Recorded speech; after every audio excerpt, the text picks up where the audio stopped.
You ask Tiger to solve. This deals with linear equations with one unknown. The final result is x equals -14/13.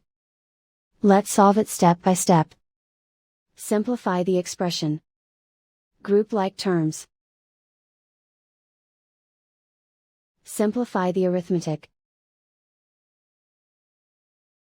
Group all constants on the right side of the equation. Subtract 14 from both sides. Simplify the arithmetic.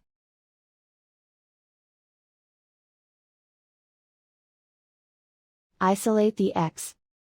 Divide both sides by 13. Simplify the fraction. And so the final result is x equals -14/13.